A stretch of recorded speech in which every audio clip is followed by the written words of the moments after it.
Question number 5, यदि त्रिभुज DEF में DE बराबर 6 सेंटीमीटर, DF बराबर 4 सेंटीमीटर तथा कोण D बराबर 70 डिग्री हो तथा त्रिभुज LMP में LM 6 सेंटीमीटर, LP 4 सेंटीमीटर तथा कोण L 70 डिग्री, तो सर्वांग समता के किस प्रतिबंध से त्रिभुज DEF सर्वांगसम होगा त्रिभुज LMP का। अब बताइए कि निम्नांकित में कौन असत्य है।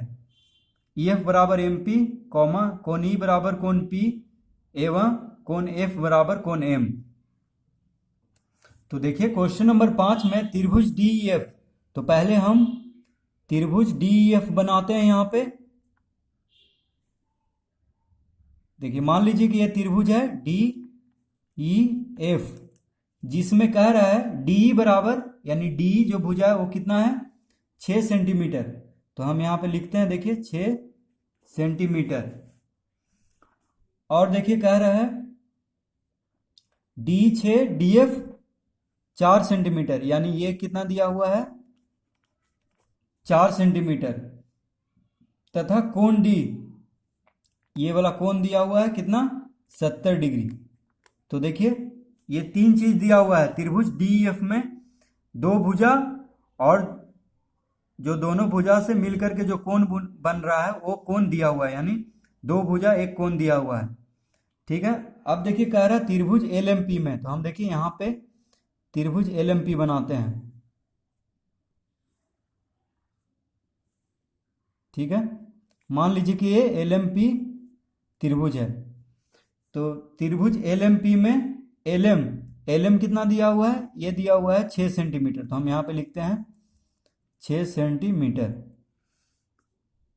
और देखिए LP, यानी ये वाला भुजा कितना दिया हुआ है 4 सेंटीमीटर। तो यहाँ पे हम 4 सेंटीमीटर लिखेंगे। और कोण L, ये कितना दिया हुआ है 70 डिग्री।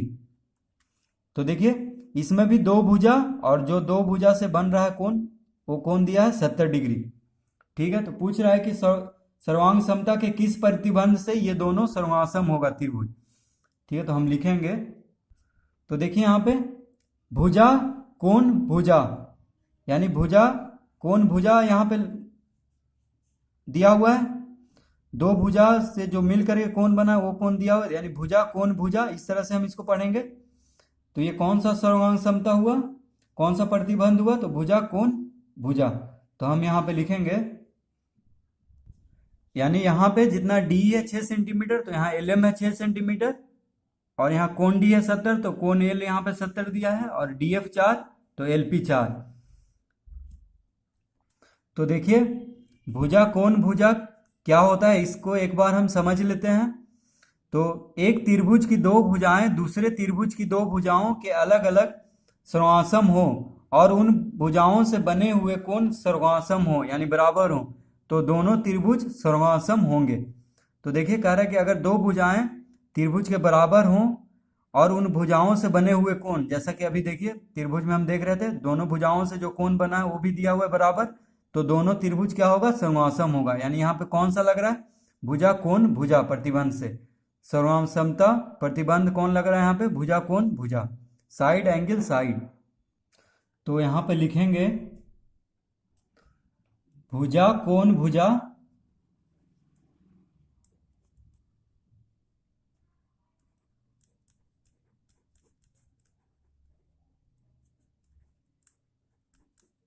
भुजा कोण भुजा कौन हो जाएगा, देखिए इंग्लिश में इसको क्या कहते हैं, साइड एंगल साइड। साइड मतलब भुजा होता है, एंगल मतलब कोण होता है, और साइड मतलब भुजा, SAS इसको इंग्लिश में बोलेंगे। तो भुजा कोण भुजा सर्वांग समता, तो यहां पे हम लिखेंगे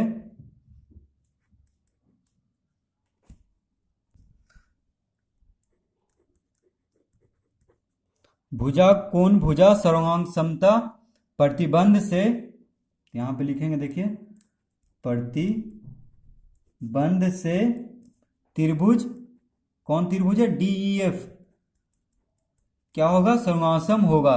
देखिए तो यहाँ पे सर्वांगसम का चिन्ह देंगे बराबर, और फिर इस तरह से सर्वांगसम होगा किसके, त्रिभुज LMP होगा। तो यहाँ पे हम लिख देंगे, देखिए इस तरह से। यहाँ पे पूछ रहा है कि कौन सा प्रतिबंध लग रहा है, सर्वांग समता के किस प्रतिबंध से त्रिभुज डी एफ सर्वांसम होगा त्रिभुज एल एम पी के। तो देखिए यहाँ पे लिख देंगे भुजा कोण भुजा सर्वांग समता प्रतिबंध से, क्योंकि देखिए भुजा कोण भुजा यानी दोनों भुजाओं से जो बन रहा है कोण वो भी दिया है, यहाँ पे दोनों बराबर है देखिए दोनों त्रिभुज में, और भुजा भी यहाँ पे बराबर दिया है। तो इस प्रतिबंध से दोनों त्रिभुज क्या होगा, बराबर होगा यानी सर्वांसम होगा। अगर इस त्रिभुज को इस पे रख दें तो बराबर ही आएगा, पूरा ढक लेगा इसको, तो इसीलिए ये सर्वांसम होगा त्रिभुज डी एफ सर्वांसम होगा त्रिभुज एल एम पी के। तो देखिए हम ये लिख देंगे। अब देखिए कह रहा है कि बताइए कि निम्नांकित में कौन असत्य है। तो इसमें देखिए ई एफ बराबर एम पी, तो ई एफ बराबर एम पी ये तो सही है। देखिए असत्य पूछ रहा है तो ये तो सत्य है, क्योंकि ई एफ बराबर ही होगा एम पी के, क्योंकि दो भुजा बराबर है तो तीसरा भुजा भी बराबर ही होगा। ठीक है, क्योंकि सर्वांसम दोनों सत्यापित हो चुका है भुजा कोण भुजा से, तो यानी ई एफ एम पी के बराबर होगा। तो देखिए ये सत्य है, ई एफ बराबर एम पी ये सत्य है, लेकिन हमसे सिर्फ असत्य पूछ रहा है तो कौन कौन असत्य है। तो देखिए ई एफ बराबर एम पी ये तो सत्य है, ये तो होगा ही। दूसरा में है कोण ई बराबर कोण पी, तो देखिए कोण ई बराबर कोण पी तो गलत है, असत्य है, क्योंकि कोण ई बराबर कोण एम होगा। देखिए जब सर्वांसम हो गया है तो कोण डी बराबर जब एल हो गया तो कोण ई बराबर कौन होगा, कोण एम। तो यहाँ पे दिया है कोण ई बराबर पी, यानी यहाँ पे असत्य पूछ रहा है तो बस हम ये सही है, यानी यहाँ पे हम लिखेंगे कोण ई बराबर कोण पी क्या है, असत्य है। ठीक है, और देखिए कह रहा है कोण एफ बराबर कोण एम, तो कोण एफ बराबर कोण एम ये भी असत्य होगा, गलत है, क्योंकि कोण एफ बराबर कोण पी होगा यहाँ पे सत्य। तो इसमें असत्य पूछ रहा है तो हम लिख देंगे अतः कोण ई बराबर कोण पी एवं कोण एफ बराबर कोण एम असत्य है। ये दोनों देखिए इसमें असत्य है। ठीक है, कोण ई बराबर कोण पी ये नहीं होगा, कोण एफ बराबर कोण एम भी नहीं होगा, क्योंकि कोण ई बराबर कोण एम होगा और कोण एफ बराबर कोण पी होगा। तो जो असत्य है वही यहाँ पे लिखना है। तो इस तरह देखिए बस समझ के हमको इस तरह से लिख देना है।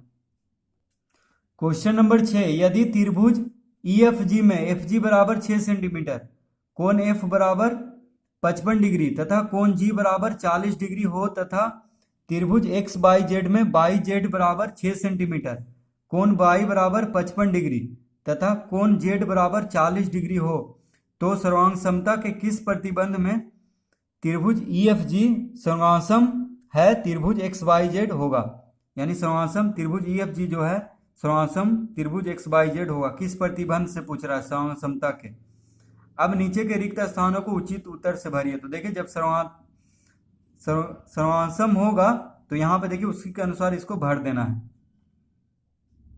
तो क्वेश्चन नंबर 6 में पहले हम इसका चित्र बना लेते हैं। देखिए त्रिभुज ई एफ जी, तो हम देखिए पहले त्रिभुज ई एफ जी को यहाँ पे बना लेते हैं। मान लीजिए ये है त्रिभुज ई एफ जी, तो यहाँ पे लिखेंगे ई, यहाँ पे एफ, यहाँ पे जी। तो ई एफ जी में एफ जी यानी ये वाला देखिए भुजा दिया हुआ कितना, 6 सेंटीमीटर, और कोण एफ कितना दिया हुआ है, 55 डिग्री। और देखिए कोण जी कितना दिया हुआ है, 40 डिग्री। ठीक है, अब देखिए कह रहा है त्रिभुज एक्स वाई जेड, तो हम त्रिभुज एक्स वाई जेड यहां पे बनाते हैं। एक्स वाई जेड में कह रहा है वाई जेड कितना है, 6 सेंटीमीटर, कोण बाई कितना है, 55 डिग्री, कोण जेड है 40 डिग्री। तो देखिए इस तरह से दोनों त्रिभुज में दो कोण और जो संगत भुजा है उस कोण का वो दिया हुआ है। तो यहाँ पे देखिए कोण भुजा कोण, देखिए कोण और दोनों कोण के संगत भुजा देखिए दोनों में दिया है बराबर, तो कोण भी देखिए दोनों कोण बराबर है और संगत भुजा भी बराबर। तो ये कौन सा प्रतिबंध होगा, सर्वांग समता के कौन सा प्रतिबंध होगा ये, तो कोण भुजा कोण यहाँ पे होगा, जिससे कि दोनों त्रिभुज क्या होगा, समसम होगा यानी बराबर होगा। तो हम लिखेंगे यहाँ पे। अब देखिए एक बार हम कोण भुजा कोण को समझ लेते हैं। तो यदि एक त्रिभुज के दो कोण दूसरे त्रिभुज के दो कोणों के अलग अलग समसम हो और पहले त्रिभुज की एक भुजा, यदि एक त्रिभुज के दो कोण दूसरे त्रिभुज के दो कोणों के अलग अलग समसम हो और पहले त्रिभुज की एक भुजा दूसरे त्रिभुज की संगत भुजा के समसम हो, तो दोनों त्रिभुज समसम होंगे। तो देखिए यहाँ पे क्या कर रहा है कि त्रिभुज के दो कोण दूसरे त्रिभुज के दो कोणों के अलग अलग समसम हो यानी बराबर हो, और पहले त्रिभुज की एक भुजा दूसरे त्रिभुज की संगत भुजा, यानी जो दोनों कोण के बीच में जो भुजा है वो भुजा और दूसरे त्रिभुज में भी वही भुजा क्या हो, समसम हो, तो दोनों त्रिभुज समसम होंगे। तो देखिए यही कहता है कोण भुजा कोण। तो यहाँ पे देखिए त्रिभुज EFG समसम होगा त्रिभुज XYZ की यानी बराबर होगा किस आधार से, तो कोण भुजा कोण प्रतिबंध से, समसमता के कोण भुजा कोण प्रतिबंध से ये दोनों त्रिभुज समसम होगा। तो हम लिखेंगे यहाँ पे क्वेश्चन नंबर 6 में देखिए कोण भुजा कोण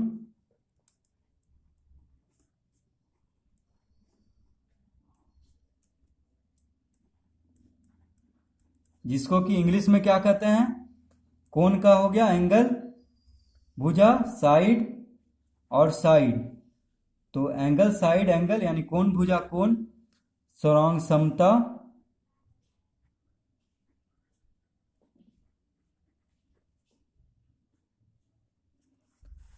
प्रतिबंध से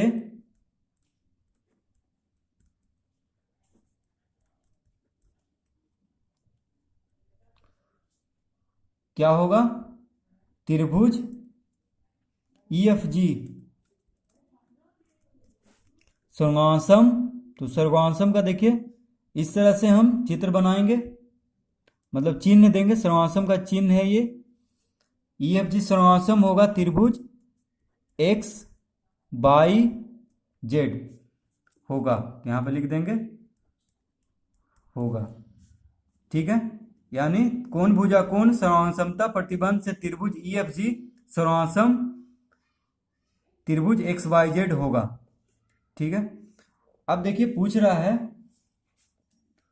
तो EF बराबर, देखिए तो EF बराबर क्या हो जाएगा यहाँ पे, तो जब ये त्रिभुज और ये त्रिभुज EFG और XYZ समसम हो गया है, तो देखिए EF यानी ये वाला भुजा EF ये वाला भुजा ये भुजा के समसम बराबर होगा, ठीक है। क्योंकि जब ये त्रिभुज ही समसम हो गया तो इस त्रिभुज को हम इस त्रिभुज पर रखेंगे तो पूरा ढक लेगा, या इस त्रिभुज को इस त्रिभुज पर रखेंगे तो पूरा ढक लेगा इसको, यानी बराबर हो जाएगा तीनों भुजा तीनों कोण। तो इसी वजह से देखिए EF किसके बराबर होगा, XY के, ठीक है।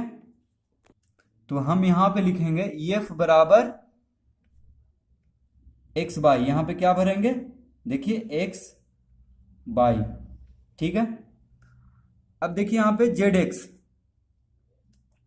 तो ZX यानी ये वाला भुजा देखिए ZX ये भुजा किसके बराबर होगा, तो इसके देखिए GE ZX बराबर होगा GE के, ठीक है, GE भुजा के। तो यहां पे हम क्या भरेंगे, यहां पे हम भरेंगे GE, देखिए GE। अब है कोण E, तो कोण E बराबर, तो कोण E देखिए ये वाला कोण किसके बराबर होगा, जब ये कोण इसके बराबर है और ये वाला कोण यानी कोण F बराबर है कोण Y के, कोण G बराबर है कोण Z के, तो कोण E किसके बराबर होगा, कोण X के। तो हम यहाँ क्या भरेंगे, कोण X, देखिए कोण X, देखिए तो यहाँ पे हम भर देंगे EF बराबर XY, EF बराबर XY, ZX बराबर GE। तो हम यहाँ पे क्या भरेंगे GE कोण E बराबर कोण X, कोण X। तो इस तरह देखिए हम जो पूछ रहा है वो कॉपी में देखिए हम इस तरह लिख देंगे, शुरू से देख लीजिए फिर से, यहाँ से हमको बना लेना है इस तरह से। क्वेश्चन नंबर 7, यदि त्रिभुज एबीसी में कोण सी बराबर एक समकोण, कर्ण AB बराबर 25 सेंटीमीटर और भुजा AC बराबर 7 सेंटीमीटर हो तथा त्रिभुज PQR में कोण R बराबर एक समकोण, कर्ण PQ बराबर 25 सेंटीमीटर एवं भुजा PR बराबर 7 सेंटीमीटर हो तो सर्वांग समता के किस प्रतिबंध से त्रिभुज ABC सर्वांगसम होगा त्रिभुज PQR के। अब नीचे के रिक्त स्थानों को उचित उत्तर से भरिए। तो यहाँ पे देखिए इसको भरना है और पहले बताना है कि किस प्रतिबंध से ये दोनों त्रिभुज सर्वांगसम होगा। तो पहले हम इसका चित्र बना लेंगे। तो देखिए कह रहा है त्रिभुज एबीसी में कौन सी एक समकोण है। तो देखिए हम समकोण त्रिभुज बनाएंगे इस तरह से, समकोण त्रिभुज, ठीक है। कौन सी कह रहा है समकोण, तो समकोण ये हुआ 90 डिग्री का, ये 90 डिग्री होता है तो यहाँ पे सी लिखेंगे क्योंकि सी कह रहा है एक समकोण है। और त्रिभुज ए बी सी, तो देखिए जब ये सी हो गया तो यहाँ पे देंगे हम ए बी सी, ठीक है। कर्ण ए बी, तो कर्ण ए बी कितना कह रहा है 25 सेंटीमीटर, 25 सेंटीमीटर। देखिए हम इंग्लिश में लिख दिए गलती से, सेंटीमीटर यहाँ पे लिख देते हैं। तो ए बी कह रहा है 25 सेंटीमीटर, कर्ण है, देखिए ये कर्ण होता है, समकोण के सामने वाला भुजा क्या होता है कर्ण, ठीक है, समकोण त्रिभुज में। तो देखिए ए बी 25 सेंटीमीटर, ए सी कह रहा है 7 सेंटीमीटर, तो यहाँ पे हम 7 सेंटीमीटर लिखेंगे। तथा त्रिभुज पी क्यू आर में, अब देखिए पी क्यू आर भी हम समकोण त्रिभुज बनाएंगे इस तरह। कोण आर एक समकोण, तो अब यहां पे कितना देंगे आर कह रहा है समकोण यानी 90 डिग्री है। कर्ण पी क्यू, तो देखिए यहाँ पे P लिखेंगे, यहाँ पे Q, पी क्यू कितना कह रहा है 25 सेंटीमीटर, तो यहाँ पे हम लिखेंगे 25 सेंटीमीटर। एवं भुजा पी आर कितना कह रहा है 7 सेंटीमीटर, तो हम यहाँ पे 7 सेंटीमीटर लिखेंगे। तो देखिए इस तरह से हम पहले इसका चित्र बना लेंगे। तो कह रहा है कि किस प्रतिबंध से, सर्वांग समता के किस प्रतिबंध से त्रिभुज एबीसी सर्वांगसम होगा यानी बराबर होगा त्रिभुज पी क्यू आर के। तो देखिए यहाँ पे क्या कह रहा है, यहाँ पे देखिए एक कर्ण दिया हुआ है यानी 2 भुजा दिया हुआ है और ये समकोण त्रिभुज है, ठीक है। तो इसको देखिए इसका हम पहले पढ़ते हैं कि समकोण त्रिभुज में कैसे सर्वांगसम सिद्ध होता है। तो देखिए समकोण कर्ण भुजा, ठीक है, यानी RHS, जिसको इंग्लिश में कहेंगे right angle hypotenuse side. Hypotenuse मतलब कर्ण हो गया, राइट एंगल मतलब 90 डिग्री, और साइड मतलब भुजा, ठीक है। तो समकोण कर्ण भुजा, देखिए राइट एंगल मतलब समकोण, हाइपोटेन्यूज मतलब कर्ण और साइड मतलब भुजा। तो यहाँ पे क्या कर रहा है, यदि 2 समकोण त्रिभुजों में से एक का कर्ण दूसरे के कर्ण के सर्वांगसम हो, तो देखिए समकोण त्रिभुज में तो एक कोण तो बराबर ही होगा 90-90, दोनों कोण में 90 डिग्री 90 डिग्री, और एक कर्ण दूसरे के कर्ण के यानी दोनों का कर्ण एक त्रिभुज का कर्ण दूसरे कर्ण के सर्वांगसम हो, और एक त्रिभुज की एक भुजा दूसरे त्रिभुज की एक भुजा के सर्वांगसम हो। यानी अगर समकोण त्रिभुज है, दो त्रिभुज समकोण है, तो उसमें बस हमको कर्ण, अगर कर्ण दे दिया और कोई एक भुजा या तो लंब या आधार, तो दोनों समकोण त्रिभुज सर्वांगसम होंगे। यानी एक या तो कर्ण दे, समकोण त्रिभुज में कर्ण होना चाहिए, समकोण कर्ण, और कोई भी भुजा लंब आधार में से कोई भी भुजा होना चाहिए एक, तो सर्वांगसम होगा। कौन सा, समकोण कर्ण भुजा प्रतिबंध से। तो देखिए जैसे यहाँ पे समकोण त्रिभुज है, त्रिभुज ACB और PQR, त्रिभुज ABC और PQR क्या है समकोण त्रिभुज। तो बस कर्ण देख लेना है कि कर्ण दोनों का दिया हुआ हो बराबर, और कोई भी भुजा, ये देखिए आधार हुआ समकोण त्रिभुज का, ये आधार हुआ और ये लंब हुआ, ठीक है। तो या तो आधार दे, आधार दोनों का, या तो लंब दे, कोई भी दे, तो ये सर्वांगसम होगा। यानी मेन है समकोण त्रिभुज में बस कर्ण होना चाहिए और कोई भी भुजा, या तो ये भुजा या तो ये भुजा, ठीक है। तो हम यहाँ पे लिखेंगे इसमें, देखिए समकोण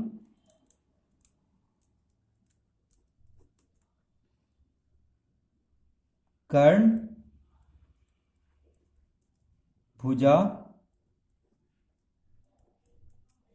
RHS सर्वांग समता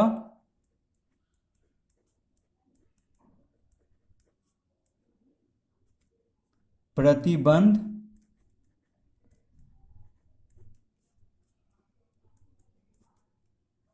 से त्रिभुज ABC, तो देखिए त्रिभुज ABC समासम होगा त्रिभुज PQR होगा। तो इस तरह हम लिख देंगे पहले इसको, यानी यहाँ पे कौन सा लग रहा है, तो RHS यानी समकोण कर्ण भुजा सर्वांग प्रतिबंध से त्रिभुज ABC सर्वांग त्रिभुज PQR होगा। तो अब देखिए त्रिभुज दोनों सर्वांग है, यानी तीनों भुजा तीनों कोण क्या है इसमें बराबर है, ठीक है। यानी त्रिभुज AC भुजा PR के बराबर है, BC भुजा QR के बराबर है और AB भुजा PQ के बराबर है, यानी कोण A कोण P के बराबर है, कोण B कोण Q के बराबर है। ये तो बराबर पहले से है, देखिए। तो अब यहाँ पे किताब में देखेंगे तो देखिए BC बराबर यहाँ पे भरना है इसको। अब तो इसको हम लिख लेते हैं पहले। तो देखिए BC बराबर क्या होगा, QR, तो यहाँ पे हम भरेंगे QR, ठीक है। कोण Q, तो कोण Q बराबर कोण B, तो यहाँ पे हम भरेंगे कोण B। कोण A, देखिए कोण A बराबर कोण P होगा, तो यहाँ पे हम कोण P भरेंगे। यानी देखिए BC कह रहा है, तो BC भुजा QR भुजा के बराबर होगा, जब सर्वासम हो गया यानी बराबर हो गया दोनों त्रिभुज। कोण B कोण Q के बराबर होगा, कोण A कोण P के बराबर होगा। तो इस तरह से हम इसको देखिए हल कर लेंगे।